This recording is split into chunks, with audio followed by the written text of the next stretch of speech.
Hey guys. So I'm trying to take off my old lady glasses. So, sorry, I'm just getting out of the shower. So the content I'm going to be making is more,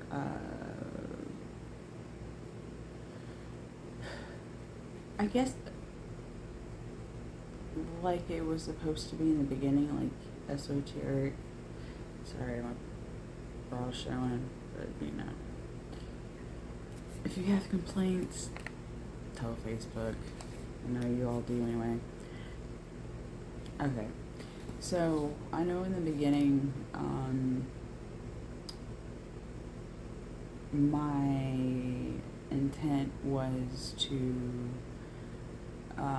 do more esoteric things like spells, rituals, and stuff, and I'm kind of, I'm not giving up on that. I will throw some of that in there from time to time. But my main, just because there was a shift in my reality, I know that sounds a little woo-woo, cuckoo, whatever, but there was a shift. When I say shift, that means there was a change in my brain. Something clicked in my brain, and the content I'm going to be making is more something everyone can grasp. Whatever you believe in, the universe, God, Allah, just agnostic, even atheist. I'm going to be talking about shadow work. I've gotten a handful of comments on Facebook and DMs asking, and people in real life asking, Jessica, what the fuck is shadow work? And I draw a blank because shadow work is very personal, and it's hard to define in I guess, like quasi-organic way. You can give the dictionary way, which is very not personal, but how do you answer a personal question like enlightenment and finding yourself to someone who hasn't gone through that journey, or someone who has took a different path? So my focus again is going to be more philosophical and but deep enough to be kind of scraping the top layer of things that are a little bit more, use this word again, like esoteric, unknown, to make fun a little bit. So I was given this book by my psychiatrist in 2018, and I want to get my Earl Grey stuff is good with a splash of vanilla and some oat milk.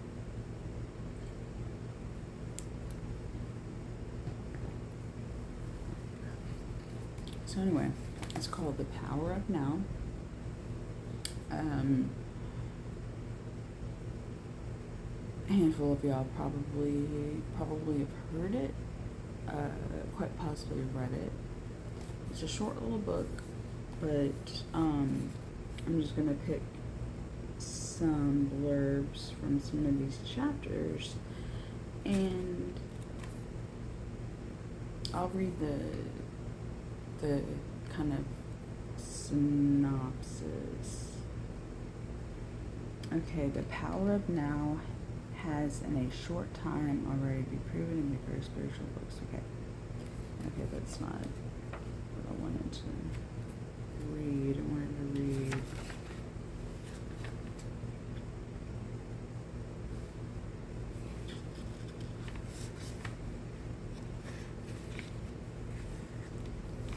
Sorry.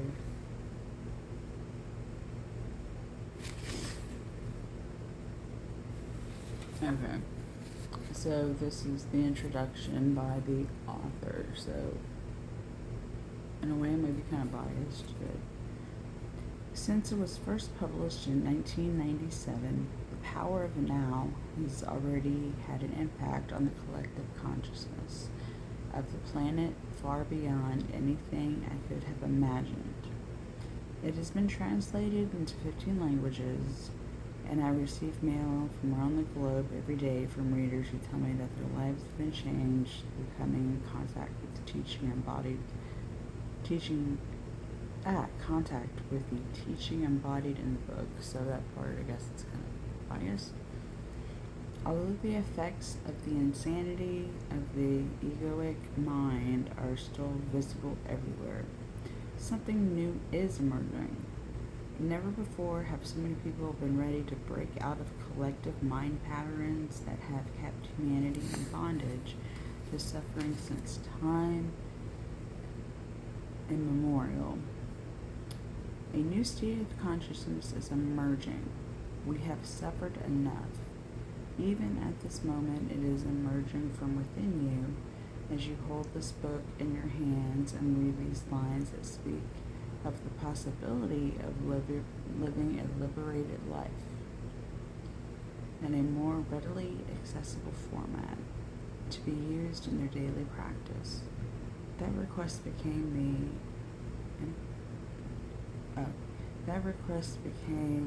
the whole idea for this book.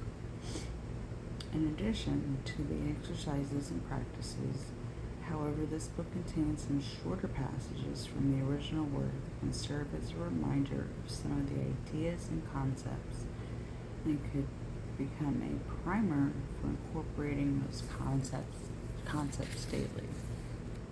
Many of those passages are particularly suitable for meditative reading. When you practice meditative reading, you do not read primarily to gather new information, but to enter a different state of consciousness as you read. This is why you can reread the same passage many times, and every time it feels fresh and new. Only words that were written or spoken in a state of presence have become transformative power, which is the power to awaken presence of the reader. These passages are best read slowly. Many of you want to pause and allow for a moment of quiet reflection or stillness. Excuse me, I'm battling like a cold, allergies, or I think it's a cold. You may want to pause and allow for a moment of quiet reflection or stillness. At other times, you may just open the book at random and read a few lines, which I will do. For those readers who felt daunted or overwhelmed by the power of now, this book can also serve as an introduction. Alright, so it doesn't dive really into shadow work, which shadow work is a topic I will probably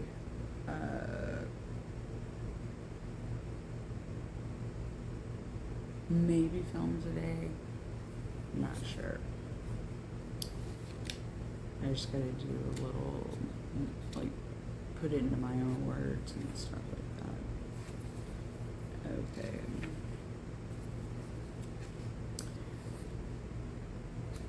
The beginning of freedom. The beginning of freedom is the realization that you are not the possessing entity. The thinker. Knowing this enables you to observe the entity. The moment you start watching the thinker, a higher level of consciousness becomes activated. You then begin to realize that there's a vast realm of intelligence beyond thought. That thought is only a tiny aspect of that intelligence. You also realize that all the things that truly matter, beauty, love, creativity, joy, inner peace, arise from the mind. You begin to awaken. So this other passage I'm going to read is called Freeing Yourself from Your Mind. The good news is that you can free yourself from your mind. Alright, easier said than done. Trust me, I've been doing it for like 40 years. And it works sometimes. It does. But it's hard. Yeah.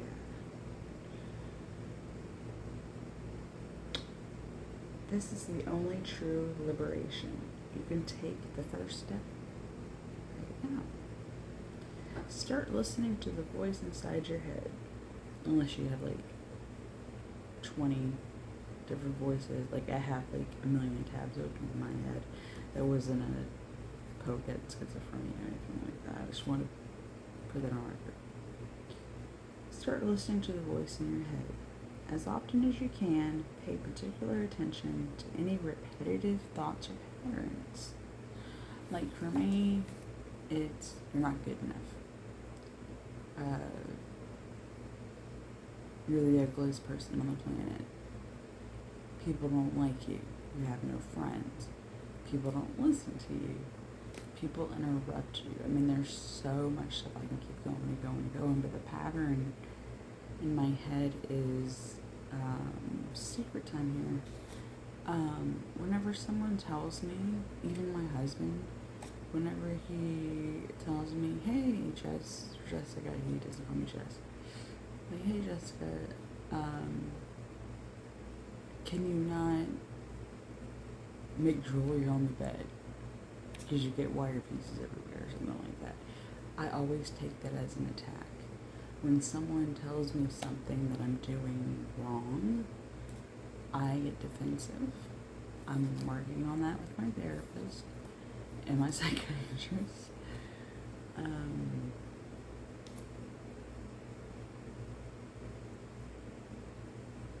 Yeah, it sucks. I take everything very personally. And that's why I've gotten in so many fights with mostly girlfriends, but close friends. And I pick fights with them, or they do something really shitty, and I take it to heart, and I cuss them out, and I kick them out of my house.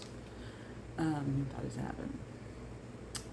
Yeah, I could be caught at see you next Tuesday sometimes. But,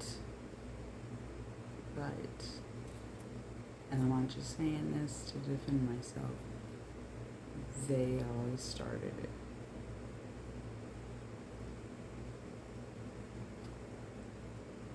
And I can get into that later, you know, them talking behind my back, calling me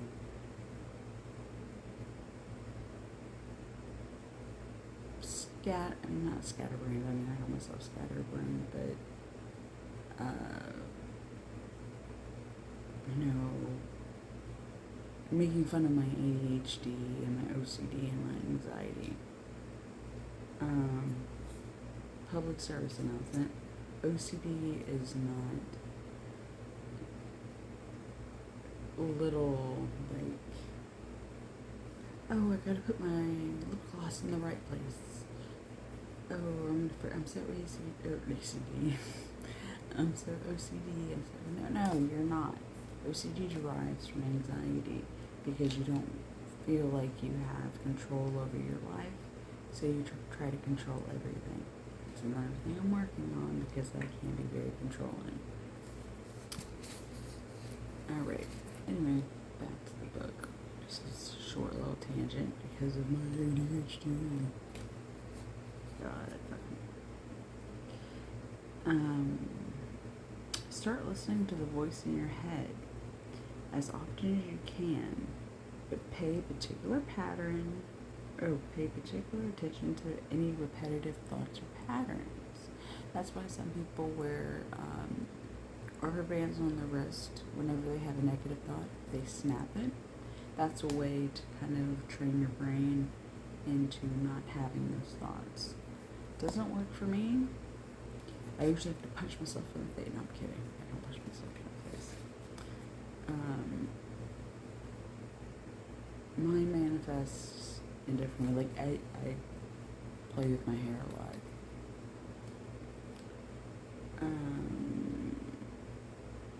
Yeah, pay attention to any repetitive thought patterns. Those old audio tapes that have been playing in your head, perhaps for many years. This is what I mean by watching the thinker, which is another way of saying, listen to the voice in your head. Be there as a witnessing presence. Sorry, I'm all like, I'll sit back. Alright. When you listen to that voice, listen to it impartially. That is to say, do not judge.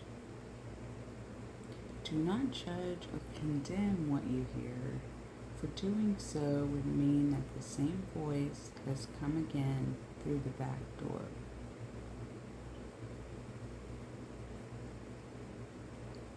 Shit. You will soon realize there is the voice, and here I am listening to it, watching it.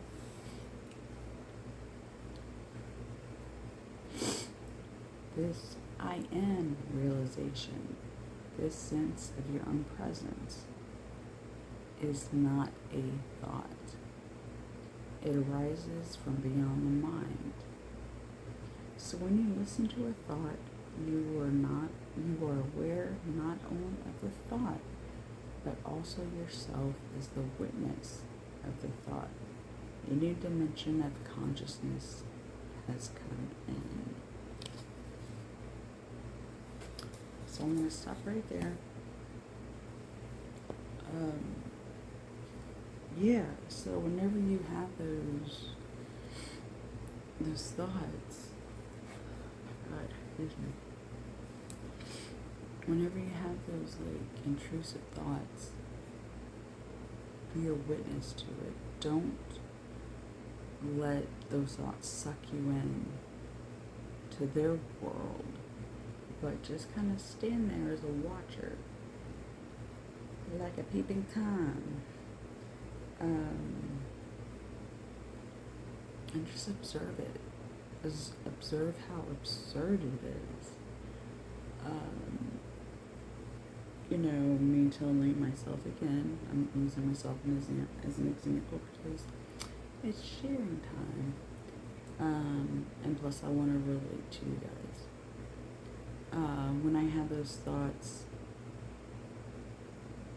so a part of ADHD is that you don't finish projects. Guilty. But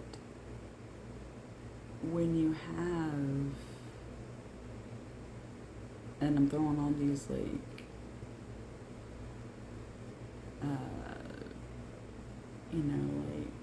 word of the day acronyms at you. When you have anxiety and OCD, you have all these intrusive thoughts, and I'm painting or I'm making a project, working on a project, and I just stop in the middle of it because I hear it fucking sucks. No one's gonna even like that. That's why you can't get a gallery show. No one wants to fucking hang up your work. Your photography is slacking. You need to take more photographs and I've had people tell me, you're not a good painter. Focus on photography. That is your fucking poison. That's where you're good at. I don't doubt my photography. I doubt my ambition to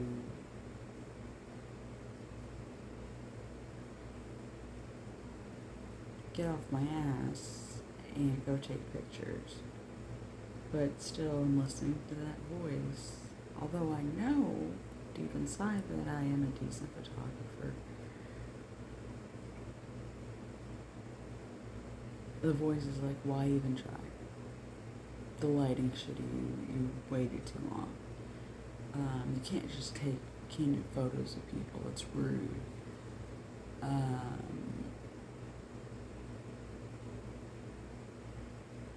You had no schooling. Stuff like that. But going back to painting, I hear those voices like, you're a shitty painter, what the fuck are you painting?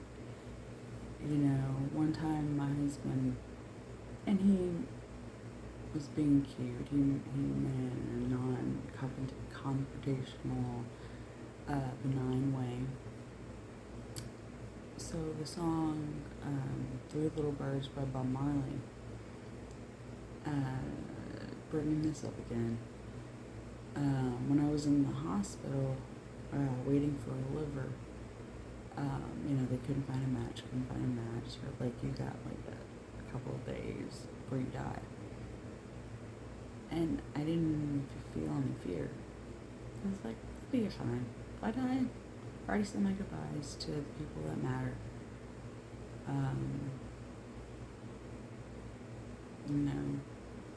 It's part of life. But that song,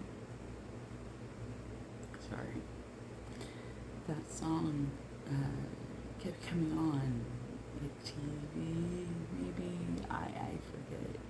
I think people were playing, my family, they were playing music and stuff, and that was one of the songs that she just kept playing and playing and playing. And I was like, that's it. That's my song, Sorry. Every little thing is gonna be alright. And it was. So thinking is I don't say a double-edged sword, but in a way, thinking can damage you. Thinking positively can actually heal you. I mean, of course, doctors and nurses and higher power, that sort of thing. But if it doesn't start within,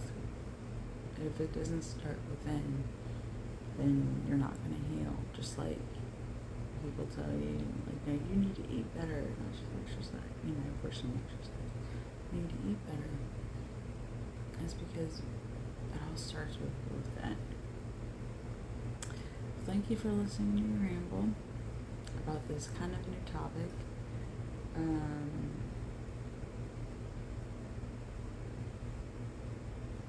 I'm going to type up a couple of notes. I'm a big note taker.